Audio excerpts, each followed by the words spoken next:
부곡중앙교회 성도님 여러분, 한 주간 평안하셨습니까? 11월이 되었습니다. 올해 2022년도를 시작한 지가 얼마 전이었던 것 같은데 벌써 시간이 훌쩍 가서 또 한 해를 마무리하는 단계가 되었습니다. 우리 삼공부도 오늘 벌써 11번째 강의 이제 막바지에 달았습니다. 마지막까지 최선을 다해서 하나님 기뻐하시는 열매를 거두고 또 거룩을 힘써 이루어가는 저와 여러분이 되면 좋겠습니다. 오늘 11번째 강의는 레위기 5대 제사 속죄제 두 번째 시간입니다. 속죄제의 중요한 특징과 또 신약 시대를 살아가는 저희들의 또 베풀어 주시는 은혜, 저희들에게 베풀어 주시는 하나님의 은혜를 한번 되새기는 그러한 시간을 가지려고 합니다. 속죄제의 특징을 바로 살펴보겠습니다. 첫 번째, 속죄제는 정결제로도 번역이 되고 그렇게 불려지는 제사입니다. 속죄제, 나의 죄를 속죄한다라고 하는 그런 의미가 강력한데요. 그런데 지난 시간에 말씀드렸다시피 이 죄를 속죄하는 기능에 정결하게 하여 하나님이 그곳에 거하시려고 하는 분명한 목적이 담겨 있는 단어가 쓰여졌습니다. 그리고 속죄 기능을 가진 유일한 제사가 이 속죄제가 아닙니다. 그래서 자칫하면 속죄제가 속죄를 담당하는 유일한 제사인 것처럼 여겨질 수 있는데 번제가 중요한 속죄의 기능을 또한 하죠. 그래서 이 번제와 마찬가지로 속죄의 기능을 가지고 있는데 번제는 우리의 전 존재가 죄인임을 고백하는 것입니다. 하나님께서 우리를 상대하시고 받아주시기 위해서 우리는 먼저 하나님 앞에서 용납되는 그러한 과정을 거쳐야 되는데 그것이 번제라면 구원받은 하나님의 백성들이 부지중에 범하는 죄 또한 그것이 깨달아질 때에 하나님 앞에 회개하면 하나님 앞에 그 죄를 고백하면 하나님께서 이 속죄제를 통하여서 그 죄로부터 깨끗하게 해주시는 구원받은 백성의 죄 문제를 다루고 있다고 생각하시면 되겠습니다. 두 번째 특징은 번제, 소제, 화목제는 모두 자원하는 제사입니다. 죄인이 나는 죄인 아니다 하면 하나님 앞에 나가서 번제를 드리고 또 소제와 화목제를 드리지 않습니다. 그리고 그것은 강요할 수 있는 제사는 아닙니다. 하지만 하나님 앞에서 먼저 죄 용서함을 받아서 하나님의 택한 백성이 된 자들은 그가 깨닫지 못하고 또 부지중에 연약하여 범죄한 죄에 있어서는 깨닫게 되는 즉시 하나님 앞에 철저히 회개해서 정결함을 입어야만 했습니다. 그래서 이 속죄제와 속건제는 앞에 언급한 번제, 소제, 화목제와는 달리 의무제사인데요. 속하지 않으면 그 죄의 징계를 받게 됩니다. 속하지 않으면 저주가 임하는 것이죠. 우리 말씀에서 한번 살펴보겠습니다. 레위기 4장 20절에 보면 그 송아지의 속죄제의 수송아지에게 한 것 같이 할지며 제사장이 그것으로 회중을 위하여 속죄한 즉 그들이 사함을 받으리라. 26절에도 그가 사함을 받으리라. 이 속죄 제사를 하나님 앞에 올려드리면 사함을 받습니다. 사함을 받지 않으면 어떻게 될까요? 그 죄의 심판을 받게 되는 것입니다. 반드시 죄를 깨닫게 되면 그 죄를 반드시 하나님 앞에 속죄하여 죄 사함을 받도록 마련해 주신 제사가 이 속죄 제사입니다. 세 번째 중요한 특징은 제물로 드려지는 종류가 가장 다양하다는 것입니다. 나와 있지요. 수송아지와 수컷, 암컷, 염소, 그리고 어린 양, 암컷, 집비둘기, 산비둘기, 고운 가루 이 다양한 종류를 속죄 제물로 하나님 앞에 올려드릴 수 있었습니다. 이것을 통해서 무엇을 알 수 있을까요? 속죄 제물이 가장 다양했다는 것은 반드시 속함을 받으라는 것입니다. 죄를 깨달으면 반드시 그 죄의 속함을 받으라라고 하시는 것이고 또 하나님은 이런 다양한 제물의 종류를 통해서 그 죄의 등급을 그 죄를 지은 자의 신분을 철저히 구분하여 다루신다는 것입니다. 오늘 그것을 가장 많이 강조하게 될 것입니다. 네 번째 특징이기도 하죠. 죄 지은 자의 지위에 따라 제물의 종류, 그 등급이 달라진다는 것입니다. 대제사장의 죄는 제사장들의 죄는 온 백성의 죄와 동급으로 여겨집니다. 여러분 그래서 우리가 교육자들을 위해서 끊임없이 기도해야 되는 것입니다. 특별히 교회에 세워주신 담임 목사님을 위한 기도를 빠뜨려서는 안 됩니다. 사단의 1차 공격 목표가 교회 지도자들입니다. 교회 지도자들이 하나님 앞에 범죄하여 영이 어두워지고 눈이 흐려지면 여러분 그 모든 좋지 않은 결과를 다 교회 온 성도들이 받게 되는 것입니다. 그래서 대제사장의 죄가 온 백성들의 죄와 동급으로 다루어졌다라고 하는 것, 우리가 이것을 중요한 또 복음의 이치로 여기고 우리가 교회에 세워주신 우리 담임 목사님과 교육자들을 위해서 많이 기도해 주셔서 교회가 지도자들로부터 거룩함을 이루어가는 일에 우리가 힘써야 될 것입니다.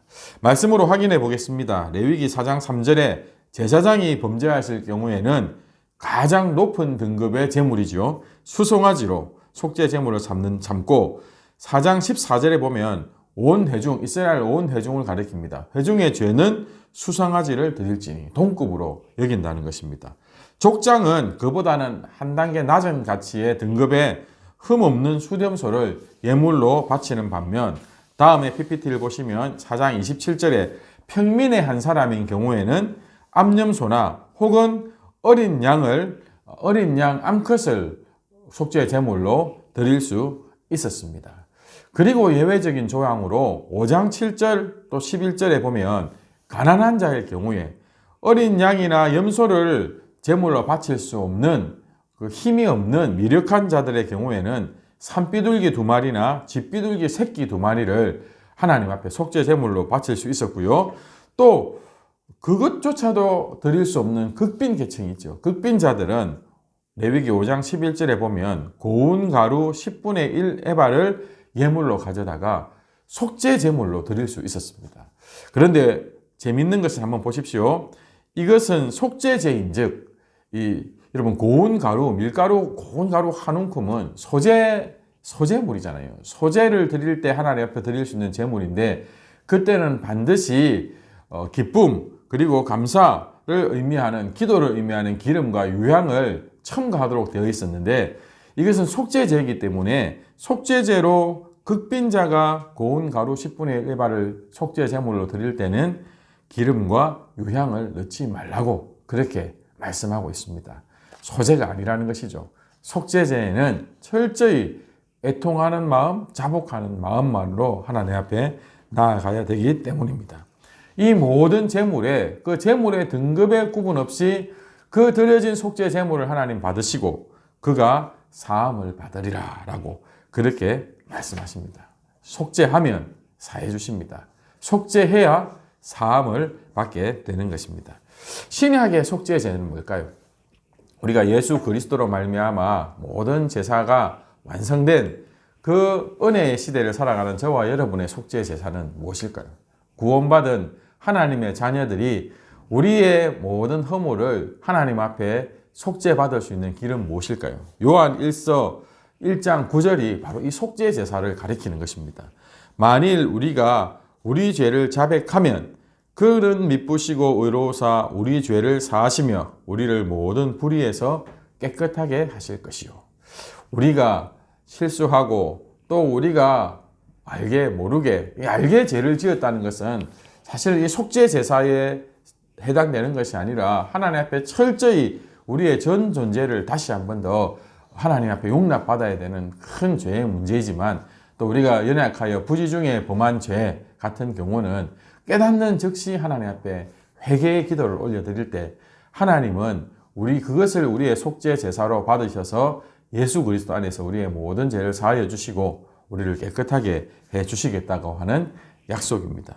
속죄 제사의 5번째 중요한 특징은 속죄제 의식에서 가장 중요한 것이 하나가 있는데 그것은 휘장, 향단 혹은 번제단에 피를 뿌리거나 바르는 그러한 의식이 있다는 것입니다. 마찬가지로 피를 어디에다 뿌리고 바르는지는 제물을 드리는 자의 신분에 따라 차이가 있습니다. 히브리서 9장 22절을 보면 율법을 따라 거의 모든 물건이 피로써 정결하게 되나니 여러분 피로써 정결하게 된다는 것은 그 죄의 결과를 생명으로 갚아야 된다는 것입니다. 그 생명으로 말미암아 생명의 대가를 치름으로 정결하게 되는데 피 흘림이 없은즉 사함이 없느니라. 여러분 여기서 보면 그래서 휘장과 향단, 이 성소 안이죠. 그리고 번제단, 평민일 경우에는 번제단의 뿔에 피를 바르는데, 여러분 이것은 죄가 이런 거룩한 곳을 더럽힌다는 것을 가르쳐 줍니다. 죄는 전염성도 강하지만 죄가 머문 곳은 항상 오염이 됩니다. 그래서 우리가 죄가 많이 범해지고 있는 장소는 멀리 해야 되고, 그리고 특별히 우리의 자녀들이 머무는 곳이 항상 거룩하도록 매 순간 우리가 예수 그리스도의 보혈의 핏뿌림을 구하며 하나님 앞에 간구해야 될 것입니다. 말씀으로 확인해 보겠습니다. 레위기 4장 3절에 보면 제사장이 범죄했을 경우에 5절 회막에 들어가서 6절 성소의 휘장 앞에 7번 뿌릴 것이며 7절 회막 안 향단 뿔들에 바르고, 이 제사장이 범죄하여 속죄 제사를 드릴 경우에는 회막 안 성소에 들어가서 휘장에 피를 7번 뿌리고 그 분향단 뿔에, 우리가 지난주에 사진을 봤죠. 분향단 뿔에 그 피를 바르는 의식을 행해야 됐습니다. 마찬가지로 13절에 보면 만일 이스라엘 온 회중이 범죄하여 속죄 제사를 드릴 경우에는 어떻게 할까요? 제사장과 동급으로 여긴다고 했잖아요. 회막에 들어갑니다. 마찬가지로 휘장 앞에 7번 피를 뿌리고 회막 안 제단 뿔들, 여기서 회막 안 제단이라는 것은 분향단을 의미하는 것입니다. 회막 안 제단 뿔들에 바른다라고 그렇게 되어 있습니다. 족장이 만약에 범죄하여서 속죄 제사를 드릴 경우에는 회막 안에 들어가지 않습니다. 그 성소 앞뜰에 있는 번제단 뿔들에 피를 바릅니다. 마찬가지로 레위기 4장 27절 평민의 한 사람이 범죄하여 속죄 제사를 드릴 경우에도 그 회막 안으로 들어가지 않고 번제단 뿔들에 바르고 번제단 뿔들에 바르고 제단 곁에 뿌리고, 이렇게 그 회막 안에 들어가는 속죄 제사는 제사장과 그리고 온 회중의 죄를 대신하는 속죄 제사일 경우에는 회막 안에 성소의 기구에 피를 뿌리고 피를 바르고, 그리고 족장이나 평민일 경우에는 회막 바깥 그 성막뜰에서 번제단에서 피를 바르고 뿌리는 그러한 특징이 있습니다. 속죄제의 6번째 마지막 특징은요, 속죄 제물은 화제, 이 제사를 드리는 방법이죠. 불에 태워서 올려드리는 제사를 가리키는 것입니다. 속죄 제물은 화제로 드린 나머지 모든 것을 진 밖에서 태웁니다. 이스라엘 백성들의 그 진 밖에 나가서 거기에 죄를 버리는 곳에서 다 태워서 버리게 되는 것입니다. 이것도 어떤 진분을 가진 자의 제물인가에 따라서 조금 차이가 있습니다. 진 밖에서 다 태운다는 것은 하나도 남기지 않는다는 것이죠. 먹지 않는다는 것입니다. 레위기 4장 3절에 보면 제사장이 범죄하였을 경우에는 4장 11절에 송아지의 가죽과 고기와 머리와 정강이와 내장과 똥까지 그 송아지의 전체를 진영 바깥 재 버리는 곳인 정결한 곳으로 가져다가 불로 나무 위에서 사르되 재 버리는 곳에서 불사를지라. 하나도 남기지 않습니다. 그리고 제사장들이 거룩한 곳에서 먹고 하는 것들을 남기지 않습니다. 그냥 다 태워버립니다. 마찬가지로 온 회중의 죄를 다루는 속죄 제사의 경우에도 4장 21절에 보면 첫 번 수송아지를 사람같이 다 불사릅니다. 제사장의 죄를 속죄하는 속죄 제물과 같이 진영 밖에서 다 불살라 버린다는 것이죠. 그런데 4장 27절에 보면 평민의 한 사람이, 그리고 22절에 족장이 범죄하여 속죄할 때는 제물에 남은 것을 진 밖에 태우라고 하는 그러한 규례가 기록되어 있지 않습니다. 그리고 레위기 6장에 속죄 제사에 대한 추가적인 규례에 보면 어떤 내용이 있느냐면 6장 25절입니다. 아론과 그의 아들들에게 말하여 이르라. 속죄제의 규례는 이러하니라. 속죄제 제물은 지극히 거룩하니 여호와 앞 번제물을 잡는 곳에서 그 속죄제 제물을 잡을 것이요. 여기까지는 동일하죠. 죄를 위하여 제사를 드리는 제사장이 그것을 먹되 회막들 거룩한 곳에서 먹을 것이며, 족장과 평민의 한 사람의 속죄 제물을 다루는 경우에는 그것을 잡아서 속죄 제사를 드리고, 그리고 그 고기를 그 제사를 담당했던 제사장이 뜰에서 그것을 거룩한 음식으로 먹는다는 것입니다. 6장 29절과 30절에도 보면 제사장인 남자는 모두 그것을 먹을지니 그것은 지극히 거룩하니라. 이 제사장과 온 회중의 죄를 다루는 제물과 다르게 제사장이 그것을 먹는 의식이 추가가 됩니다. 30절에 경고하고 있지요. 그러나 피를 가지고 회막에 들어가 성소에서 속하게 한 속죄제 제물의 고기, 이 무엇입니까? 제사장의 속죄제물, 온 회중의 속죄제물은 그것은 먹지 못하고 진영 밖에서 다 불태워야 된다라고 하는 것입니다. 우리가 이렇게 한번 정리를 해야 이 구절을 읽을 때 이것이 누구의 속죄 제사를 이야기하는 것이구나, 지금 무슨 규례를 말씀하시는 것이구나 하는 것이 정리가 됩니다. 그 예로 레위기 10장에 보면 특별한 사건이 하나 나타나는데요. 아론의 아들 나답과 아비후가 분향단에 여호와께서 명하시지 않는 다른 불을 들이다가 죽음을 당하게 됩니다. 그때에 그리고 난 이후에 하나님께서 모세를 통해서 아론에게 또 아론의 남은 아들들에게 그 죽은 아들들 때문에 슬퍼하지 말도록 하나님께서 엄중하게 경고하시죠. 그리고 제사장의 직무를 계속 감당하게 하십니다. 그 와중에 10장 16절에 보면 모세가 속죄대에 드린 염소를 찾은지 이미 불살난지라. 그가 아론의 남은 아들 엘르아살과 이다말에게 노하여 이르되 17절 이 속죄제물은 지극히 거룩하거늘 너희가 어찌하여 거룩한 곳에서 먹지 아니하였느냐. 그러므로 이 지금 모세가 찾는 속죄제물은 평민의 속죄제물이거나 족장의 속죄제물이라는 걸 알 수 있겠죠. 그것을 먹는 것까지가 속죄제사를 온전히 이루는 것인데 그것을 그냥 다 불태웠다고 하니까 이 모세가 그 규례를 제대로 지키지 않은 것에 대하여 화를 내는 것입니다. 이는 너희로 그 회중의 죄를 담당하여 그들을 위하여 여호와 앞에 속죄하게 하려고 너희에게 주신 것이니라. 그 피는 성소에 들여하지 아니하는 것이었으니 그 제물은 너희가 내가 명령한 대로 거룩한 곳에서 먹었어야 했을 것이니라. 이게 무슨 말입니까? 제사장과 온 회중의 속죄 제물이 아니라는 것이죠. 제가 여기서 중요한 것 한 가지를 새롭게 깨달은 것이 있는데 제사장은 백성 한 사람 한 사람의 죄를 담당하는 그 짐을 지는 자이구나라는 것을 깨달을 수 있었습니다.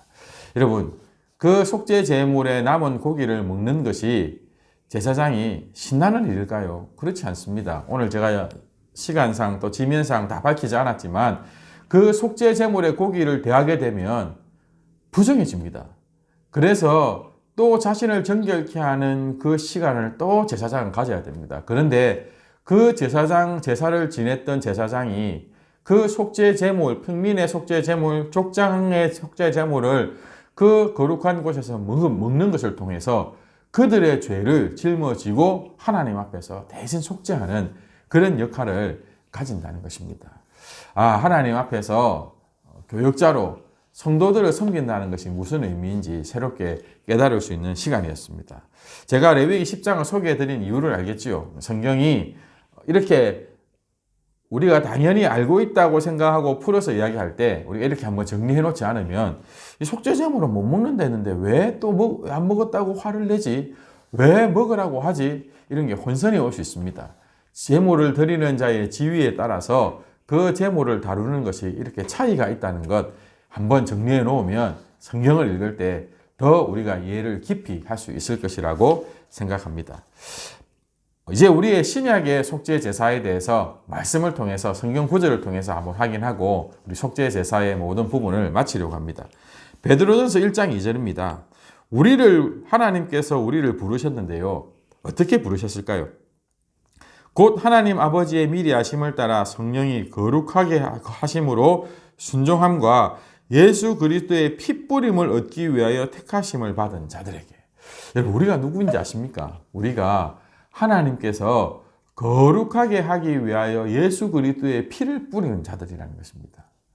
여러분, 거룩하게 하기 위하여서 피를 뿌린 곳은 하나님께서 임재하시겠다고 약속하신 성소잖아요. 회막 아니잖아요. 우리가 그런 존재라는 것입니다. 하나님께서 거하시기 위하여 피를 뿌리라고 하셨던 그 곳이 바로 저와 여러분들이라는 것입니다. 저와 여러분은 살아있는 하나님의 성소이고 하나님께서 끊임없이 거룩하게 해서 거하시고 싶어 하시는 하나님께서 정말 원하시는 거룩한 장소라는 것입니다. 저와 여러분이 이 거룩한 성소로 부르심 받았다는 것 감격스럽게 여기고 이것을 귀하게 여겨야 되겠습니다. 게다가 베드로전서 2장 9절을 보면요. 너희는 택하신 족속이요 왕 같은 제사장들이라고 했습니다. 여러분, 저와 여러분을 향한 하나님의 거룩의 기대는요. 최상급입니다. 제사장의 거룩은 최상급이잖아요. 최상급의 제물을 드리고 온 백성의 죄와 동일하게 여길 만큼 하나님은 맡겨진 막중한 지위만큼이나 거룩의 아주 높은 단계를 요구하십니다. 저와 여러분은 그냥 세상보다 조금 나은 정도의 거룩을 추구하는 자들이 아니라는 것입니다. 하나님께서는 저와 여러분을 세상을 위한 제사장으로 부르셨고 최고의 정결함과 거룩함을 우리에게 요구하시고 계시다는 것 우리가 잘 알아야 되겠습니다. 그래서 힘써 죄와 싸우고 피 흘리기까지 싸우고 우리의 조금의 죄의 오염도 없도록 하나님 앞에 늘 회개하며 정결함을 유지해가는 것 그것이 우리의 가장 중요한 사명이라는 것입니다. 히브리서 9장 12절에 보면 예수 그리스도께서는 염소와 송아지의 피가 아닌 자기의 피로 영원한 속죄를 이루셨습니다. 그래서요, 저와 여러분이 오늘날 많이 부족하고 많이 추한 자임에도 불구하고 이 속죄를 완전히 이루신 예수 그리스도의 공로를 힘입어서 성소로 들어가고 우리의 심령이 성소가 되어 하나님께서 우리를 만나주게 되신다는 것입니다. 그리고 그 피는 14절처럼 흠없는 자기를 하나님께 드린 그리스도의 피는 우리의 양심을 죽은 행실에서 깨끗하게 하고 살아계신 하나님을 거룩하게 섬기게 한다는 것입니다. 저와 여러분은 그냥 죄에 휘둘려서 어쩔 수 없이 약해서 죄에 짓눌려 살아갈 수 있는 존재가 아닙니다.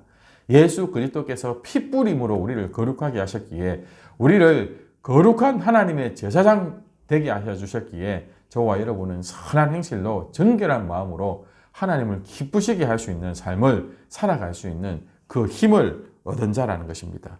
이어지는 10장 19절에도 보면 예수의 피를 힘입어 성소에 들어갈 담력을 얻었나니 사단은 끊임없이 우리의 허물을 놓고 하나님 앞에 감히 들어가 머물 수 없는 자로 우리를 계속해서 죄책감으로 짓누르지만 그보다 더 강력한 예수 그리스도의 보혈의 능력이 우리를 하나님 앞에 나아가게 하고 하나님과 친밀한 교제를 이루게 하신다라고 하는 것입니다. 10장 22절입니다. 우리가 마음의 뿌림을 받아 악한 양심으로부터 벗어나고 몸은 맑은 물로 씻음을 받았으니 참마음과 온전한 믿음으로 하나님께 나아가자. 예수 그리스도 보혈의 능력이 우리를 자유케 하고 우리를 가장 힘있게 하는 것입니다. 히브리서 13장, 히브리서를 마감하면서 13장 10절에서 12절은 이렇게 이야기를 하고 있습니다. 우리에게 제단이 있고 장막에서 섬기는 자들은 그 제단에서 먹을 고난이 없는데 이는 죄를 위한 짐승의 피는 대제사장이 가지고 성소에 들어가고 그 육체는 영문 밖에서 불사름이라. 그런데요 12절에 보면 그러므로 예수도 자기 피로써 백성을 거룩하게 하려고 성문 밖에서 고난을 받으셨느니라. 우리의 속죄를 온전히 이루셨다는 것이죠.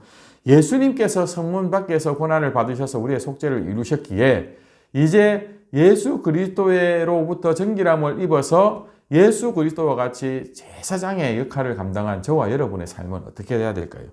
13절 그런즉 우리도 그의 치욕을 짊어지고 영문 밖으로 그에게로 나아가자.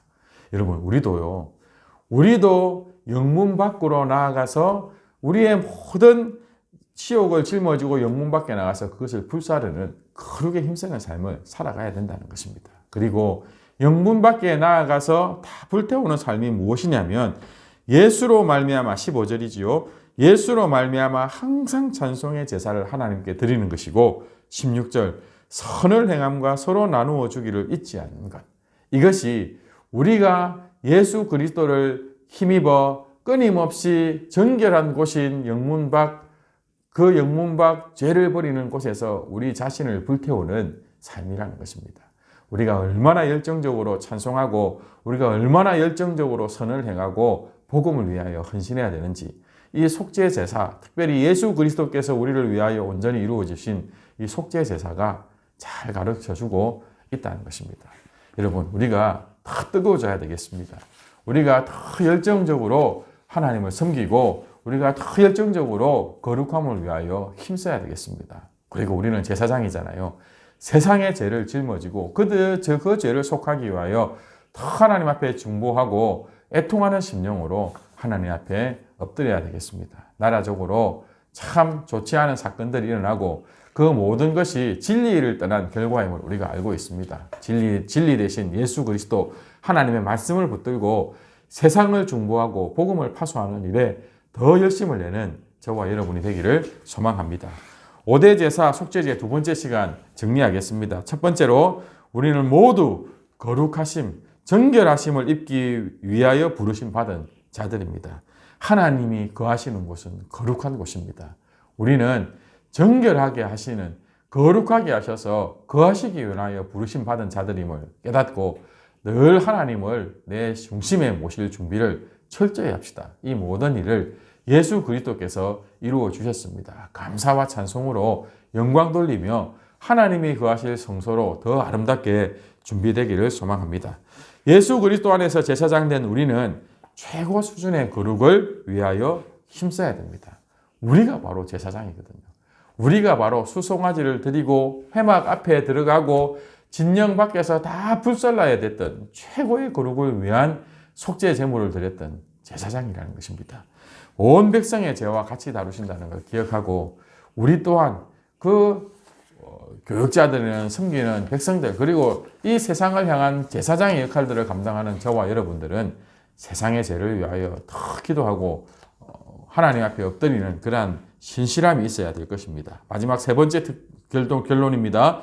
우리의 거룩을 위한 유일하고 가장 확실한 능력은 예수 그리스도의 피입니다. 피가 죄를 사하고 깨끗하게 하는데 우리를 향한 영원한 완전한 피, 예수 그리스도의 보혈이 능력입니다. 예수 그리스도의 피를 힘입어 날마다 거룩함으로 나아가고 죄와 싸워 이기고 세상을 구원하는 일에 귀하게 쓰임받는 저와 여러분 되기를 소망합니다. 12강 마지막은 속건제에 대해서 그 특징과 규례를 살펴보도록 하겠습니다. 그동안 많이 수고하셨습니다. 이제 한 주간 남았습니다. 이번 한 주간도 우리를 제사장으로 부르셔서 최고의 거룩을 이루어 주신 하나님의 은혜에 감사하며 한 주간 거룩하게 살아가는 저와 여러분 되기를 소망합니다. 한 주간 평안하십시오.